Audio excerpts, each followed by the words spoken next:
Floriane a acheté son logement en septembre 2014. Elle a négocié son prix, le taux de son prêt immobilier, mais pour l'assurance de son prêt, elle n'a eu ni le choix ni le temps au moment de la souscription. J'ai acheté une maison seule et sans apport, du coup peu de banques acceptaient de me financer. Je suis allée voir un courtier qui m'a conseillé sur les banques à choisir. J'ai trouvé une banque qui a accepté de me financer à un taux tout à fait intéressant. Par contre, je n'avais pas le choix de l'assurance. J'étais obligée de prendre l'assurance de la banque en question. Depuis la loi Hamon, il est possible de renégocier l'assurance de son prêt immobilier jusqu'à 1 an après la signature de celui-ci.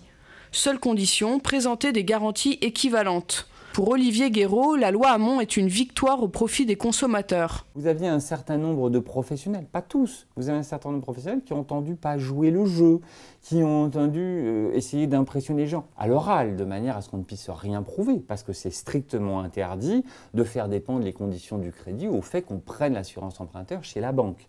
C'est la raison pour laquelle le législateur a dû faire évoluer un peu les choses, de manière à dédramatiser ce moment où le consommateur, l'emprunteur a beaucoup de pression.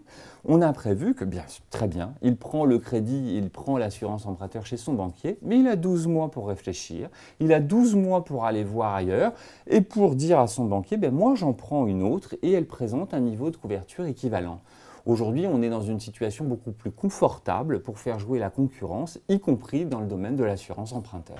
En mettant fin au monopole des banques sur l'assurance emprunteur, la loi Hamon a permis à Floriane de renégocier son assurance. Si j'avais conservé les mêmes garanties, j'aurais économisé 4 000 € sur l'assurance à la fin de mon crédit immobilier. J'ai décidé d'améliorer mes garanties, d'être mieux couverte. Et à ce moment-là, j'ai quand même économisé 2 300 € pour la fin de mon crédit immobilier. Contrairement aux banquiers qui proposent une assurance dite de groupe, l'assureur prend en compte les caractéristiques de l'emprunteur. Il lui propose donc une assurance adaptée à son profil. La loi Hamon s'adresse à toutes les personnes qui souhaitent bénéficier d'économies substantielles sur le coût d'emprunt total.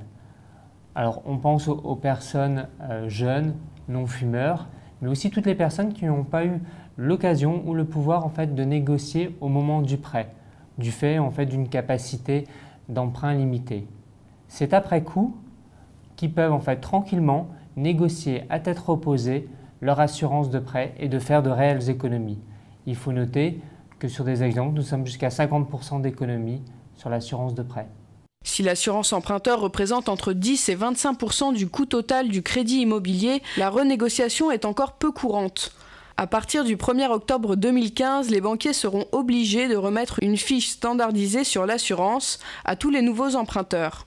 Elle précisera les critères de garantie exigés par l'organisme de prêt. Ils seront donc certainement de plus en plus nombreux à aller voir ailleurs.